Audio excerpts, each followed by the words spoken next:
Hello बच्चों, आज हम करने जा रहे हैं क्लास 5th का chapter 5 that is saving soil part 5। तो बच्चों, हमने अपना चैप्टर कंप्लीट कर लिया है। आज हम पढ़ने जा रहे हैं एक्सरसाइज। हम डिस्कस करेंगे एक्सरसाइज के क्वेश्चन। ठीक है बच्चों, let's start with the questions. जो फर्स्ट क्वेश्चन है, सिलेक्ट द करेक्ट ऑप्शन। हमने करेक्ट ऑप्शन पर टिक लगाना है। स्ट्रॉन्ग विंड्स कोज सोइल। फर्स्ट है इरोजन, सेकंड है कंजर्वेशन एंड सी है डिफॉरेस्टेशन। तो स्ट्रॉन्ग विंड कोज सोइल इरोजन। जो तेज़ हवाएं होती हैं उनसे बेसिकली क्या होता है, मिट्टी का कटाव।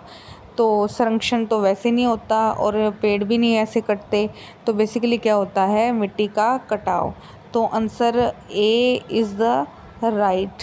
Soil formation is a fast process, slow process, lengthy process.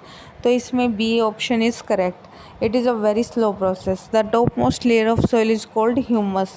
सबसे ऊपरी जो सोइल की परत होती है उसे हम ह्यूमस के नाम से जानते हैं। तो सर्कल द करेक्ट वर्ड। तो बच्चों, plants can hold the soil by their roots and stem. तो ऑब्वियस आपने प्लांट की स्ट्रक्चर पढ़ी है, रूट का कांटेक्ट किसके साथ होता है, सोइल के साथ। तो यहाँ पर करेक्ट ऑप्शन है root. Soil erosion is the process of wearing away of soil. तो सोइल इरोजन में बेसिकली मिट्टी का कटाव होता है, ना कि पानी का।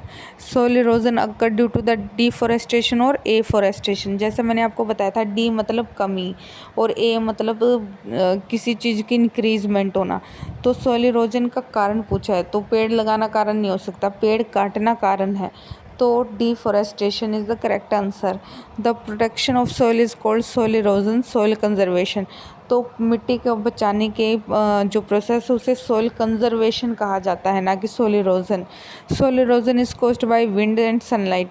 देखो बच्चों, सनलाइट तो इसमें कोई मतलब सोइल इरोजन में कोई रोल प्ले नहीं करती, विंड करती है, क्योंकि जो मिट्टी है उस पर सीधा विंड आकर, तेज विंड हवा आकर टकराव करती है और उससे मिट्टी मिट्टी का जो एक जगह से मिट्टी को बहाकर दूसरी उड़ाकर दूसरी जगह ले जाती है। तो यह कहीं ना कहीं soil erosion is caused by wind. तो यह हम यहाँ तक कर चुके हैं बच्चों, आई होप समझ आ गया होगा। Next start with the define the term. What is soil erosion. तो बच्चों, सोइल इरोजन के लिए आप आ सकते हैं आपकी बुक का जो फर्स्ट हमने पैराग्राफ पढ़ा था सोइल इरोजन के बारे में। फर्स्ट ही लिखा हुआ है कि सोइल इरोजन क्या है। पहले हमने लेयर्स पढ़ी थी, यहाँ पर आप देख सकते हैं the carrying away of soil by wind and water is called soil erosion. तो यहाँ पर यह टर्म हम डिफाइन कर सकते हैं। द कैरिंग, दिस की जगह आ जाएगा the carrying away of soil by wind and water is called soil erosion. And come to the second question. Second question क्या कहता है, सोइल कंजर्वेशन क्या है। तो बच्चों, हमने पढ़ा था कि सोइल कंजर्वेशन मतलब मिट्टी का संरक्षण। तो यहाँ पर ये टर्म का मतलब है, soil conservation means to prevent the soil from erosion. Soil conservation का मतलब है कि सोइल को कटने से या बहने से रोकना। नेक्स्ट क्वेश्चन है, ये तो दो टर्म थी बच्चों जो हम डिफाइन कर चुके हैं। Now answer the following question, ये हम डिस्कस करते हैं। How was soil formed from the rocks. तो रॉक्स से कैसे सोइल मिलती है। तो soil formed from the rocks by two factors, wind and water. जब विंड स्ट्रोंगली क्या करेगी, टकराएगी किससे, चट्टान से, तो मिट्टी बनेगी। प्लस अगर बारिश होएगी, बारिश से भी क्या बनेगी, मिट्टी। तो इस तरह से मिट्टी बनती है। How does water act an agent of erosion. तो अगर हम एजेंट की बात करें इरोजन, मिट्टी के कटाव में, हालांकि मिट्टी बनने में वाटर एंड विंड अहम रोल प्ले करती हैं, लेकिन यह सोइल इरोजन के लिए भी रिस्पॉन्सिबल है। तो जैसे अब क्या करेगा, पानी आएगा तो मिट्टी को एक जगह से दूसरी जगह ले जाएगा। इस तरह से हम कह सकते हैं कि कहीं ना कहीं मिट्टी के कटाव में पानी का भी एक इम्पोर्टेंट रोल होता है। Why do some rivers change their colours, change their course. तो क्या होता है कि बाढ़ क्यों आती है। कोर्स मतलब कई बार जो नदियाँ होती हैं वो अपने रास्ते से होते हुए निकलती हैं, लेकिन पानी का फ्लो इतना हो जाता है कि वो अपने रास्ते जो उनका रास्ता होता है बहने का, उससे उनका जो वाटर लेवल है वो बढ़ जाता है और इससे क्या हो जाते हैं, बाढ़ के चांसेस हो जाते हैं। इस तरह पूरी रिवर जब बाढ़ आती है या पानी ज़्यादा होता है तो गांव के गांव बहा कर ले जाती है। तो बी पोर्शन भी हमने सॉल्व कर लिया। Now think and answer. तो बच्चों आप घबराए मत, ये सभी आपको राइटिंग में भी मिल जाएंगे, अभी सिर्फ हम इनको डिस्कस कर रहे हैं। Think and answer problem solving assessment. You have a garden in which plants are not going well. What will you do to solve this problem? मान लो आपके पास एक गार्डन है और आप उसमें पौधे नहीं लगा पा रहे हो, तो क्या करोगे, कैसे इस प्रॉब्लम को सॉल्व करोगे? तो सबसे पहले आप क्या चेक करोगे, मिट्टी को, कि मिट्टी में सभी खनिज तत्व प्रेजेंट है या नहीं, और अगर नहीं है तो आप उसको अवेलेबल करवाओगे। तो बच्चों नेक्स्ट है